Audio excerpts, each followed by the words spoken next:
Bonjour, cette vidéo est une étude astrologique sur les États-Unis et le monde en 2020. Un grand tournant est à prévoir. Il existe plusieurs thèmes astro pour les États-Unis. J'utilise celui-ci. Les anglo-saxons l'appellent la Sibley Chart. Le 4 juillet 1776 à Philadelphie à 17h10.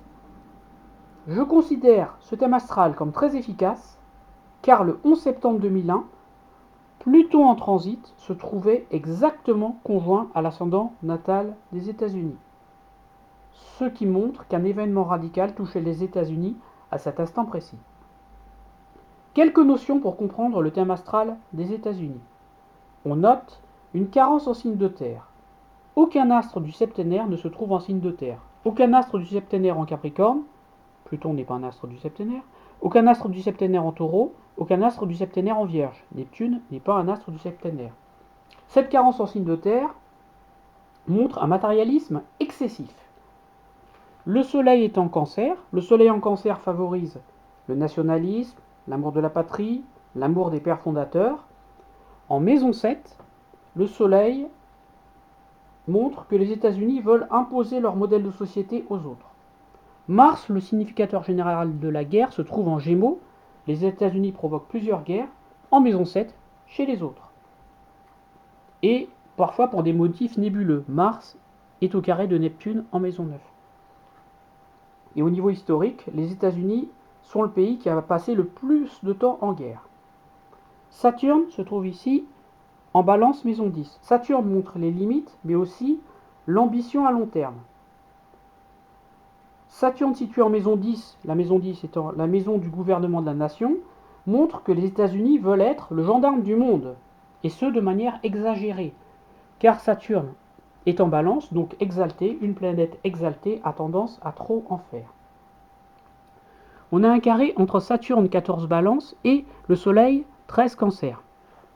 Ce carré favorise un nationalisme excessif, donne une ambition sans limite, mais le carré en signe cardinal encourage l'esprit d'entreprise et la volonté. On note également dans le thème des États-Unis une carence en signe de feu, aucun astre du septénaire en signe de feu, ce qui montre un manque de confiance en soi qui pousse à trop en faire et donc qui pousse à un esprit de compétition permanent. Ce carré Soleil 13 cancer Saturne 14 balance est fondamental dans l'histoire des États-Unis, notamment pour ce qui concerne les interventions à l'étranger. Le Soleil maîtrise la 9 et également les problèmes économiques. Saturne maîtrise la 2. La 2, donc c'est les revenus, et la 9, l'étranger. Voici ensuite la liste des éclipses de lune qui activent ce carré natal. Ce carré natal étant activé quand une éclipse de lune se situe entre 13 degrés 30 Capricorne et 14 degrés 10 Capricorne. Première date 1944, cela correspond à la bataille de Normandie avec la libération et l'américanisation de l'Europe de l'Ouest, donc on a bien une intervention à l'étranger, Soleil maître de 9. L'assassinat de Kennedy, qui relance la guerre du Vietnam, donc encore une intervention à l'étranger. Kennedy voulait se retirer du Vietnam où avaient été envoyés des conseillers militaires. Son successeur a pris l'option d'augmenter l'engagement militaire au Vietnam. En 1982, on a la plus forte récession depuis la Seconde Guerre mondiale, avec encore une fois la guerre au Liban. En 2001, juste après l'éclipse de lune, on a les attentats du 11 septembre qui amènent une intervention en Afghanistan, encore une intervention à l'étranger. Et puis, on aura donc une éclipse de lune le 5 juillet 2020. Elle va activer le carré Soleil-Saturne du thème des États-Unis. On peut prévoir une récession économique, Saturne maître de 2, et aussi une intervention à l'étranger. Là, j'ai donné des exemples qui sont possibles, mais on n'en est pas sûr. Intervention possible en Iran, en Somalie, en Libye, en Jordanie, au Yémen. Liste non exhaustive. Aussi, le cycle Saturne-Pluton est fondamental pour l'histoire des États-Unis. Pourquoi le cycle Saturne-Pluton est fondamental? Parce que Saturne et Pluton encadrent l'ascendant natal des États-Unis. Saturne et Pluton sont des planètes de pouvoir. Donc le cycle Saturne-Pluton peut être lié à la volonté d'être gendarme du monde des États-Unis. Les conjonctions Saturne-Pluton ont lieu à une fréquence irrégulière variant entre 31 et 38 années. Voici la liste des conjonctions Saturne-Pluton de 1914 à 2020. Donc on a seulement 4 cycles de conjonction. Le premier est 3 conjonctions Saturne-Pluton de 1914 à 1915. Cela correspond à la Première Guerre mondiale, l'affaiblissement des puissances européennes, qui permet aux États-Unis de devenir une plus grande puissance. Ensuite, on a une conjonction Saturne-Pluton en août 1947. Cette conjonction est en analogie avec la guerre froide. Elle permet aux États-Unis de devenir le gendarme du monde en créant l'État d'Israël, en participant à la création de l'État d'Israël, qui est l'allié indéfectible des États-Unis au Proche-Orient. Et enfin, pendant cette période, les États-Unis créent la CIA. La CIA qui permet aux États-Unis d'être le gendarme du monde, encore une fois. On sait aujourd'hui que la CIA a renversé officiellement au minimum 7 gouvernements, d'après des documents déclassifiés en 2013, le Guatemala en 1954, le Congo en 1960, la République dominicaine en 1961, le Brésil en 1964, le Chili en 1973. Autre conjonction Saturne-Pluton en 1982, guerre du Liban et guerre des étoiles, lancée par Ronald Reagan, qui montre la supériorité technologique des États-Unis. Enfin, on va avoir une conjonction Saturne-Pluton en 2020, à 22 degrés Capricorne. Là, on peut prévoir l'essor de la Chine qui peut devenir le nouveau gendarme du monde.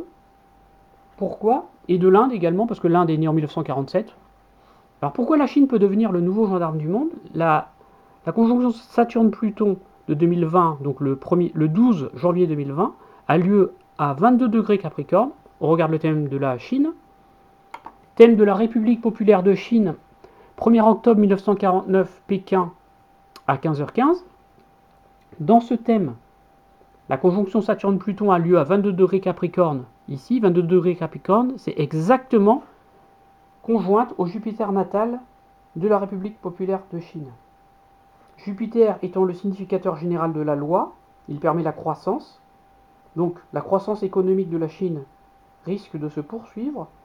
Et comme la conjonction Saturne-Pluton, être gendarme du monde, se fait sur le Jupiter natal de la République populaire de Chine, on peut penser que la Chine peut devenir le nouveau gendarme du monde. Ensuite, on peut approfondir ce cycle Saturne-Pluton en regardant dans quel signe se fait cette conjonction. Alors voici la liste des périodes où Saturne et Pluton se trouvent dans le même signe, donc ici en Capricorne, puisque c'est la conjonction qui va arriver en 2000 et qui va arriver en 2020. Donc Saturne et Pluton se trouvent en Capricorne pendant des intervalles très irréguliers, variant de 142 à 500 ans. Donc depuis 1282, on a seulement eu 3 périodes pendant lesquelles Saturne et Pluton se trouvaient en même temps en Capricorne. La première période va de 1282 à 1285. Elle correspond au premier acte politique de la mafia, une organisation secrète qui a chassé les Français d'Italie lors de ce qu'on appelle les vêpres siciliennes en 1282. Le problème est que la mafia, cette organisation secrète, aurait dû se dissoudre après le départ des Français d'Italie. Ce ne fut pas le cas. Et de nos jours, ça a eu des conséquences puisque la mafia sicilienne a survécu. Elle est très importante aux États-Unis et dans le monde. Deuxième période où Saturne et Pluton se trouvaient en même temps en Capricorne, signe de la politique. De 1517 à 1520, cela correspond à la publication des 80 thèses de Luther à l'origine du protestantisme contre le pouvoir du pape. C'est très important pour l'histoire des États-Unis. En effet, en 2014, la religion protestante au sens large, en incluant les évangéliques, est la religion majoritaire aux États-Unis. Tous les présidents américains sont protestants, au sens large, sauf, on a un doute pour Thomas Jefferson et Abraham Lincoln. Et enfin, Kennedy est à ce jour le seul président catholique des États-Unis. Au moment où je tourne cette vidéo, donc en avril 2019, nous nous trouvons dans la troisième période, ici, période Saturne, avec Saturne et Pluton en Capricorne, qui a commencé le 20 décembre 2017. Elle s'étendra jusqu'au 22 mars 2020. Et il y aura une deuxième période du 1er juillet 2020 au 17 décembre 2020.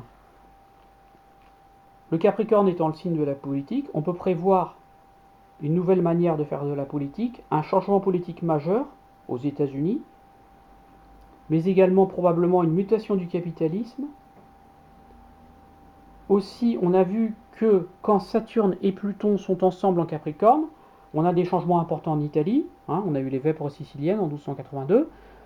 En 1517, les thèses de Luther touchent l'Italie, puisque le pape est en Italie. Et donc, ce cycle Saturne-Pluton, donc de 2017 à 2020, risque d'amener un événement très important, radical, en Italie aussi. Et pour terminer, on va regarder le cycle des conjonctions Jupiter-Saturne, ici. On regarde ce cycle en éléments. La conjonction Jupiter-Saturne va changer d'élément en 2020.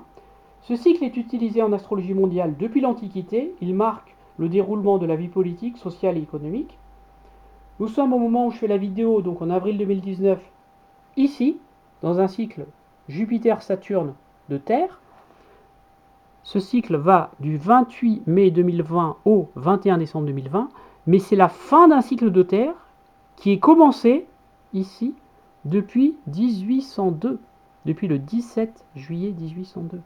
Après, on a eu un court cycle de feu. Donc, nous sommes aujourd'hui à la fin d'un cycle de Terre matérialiste, où les valeurs de Terre dominent, donc les valeurs matérialistes, concrètes, rationnelles. Et à partir du 21 décembre 2020, nous allons entrer dans un cycle d'air pendant une très longue période. Ce cycle d'air est la suite d'un cycle d'air qui a à peine commencé ici du 31 décembre 1980 au 28 mai 2000.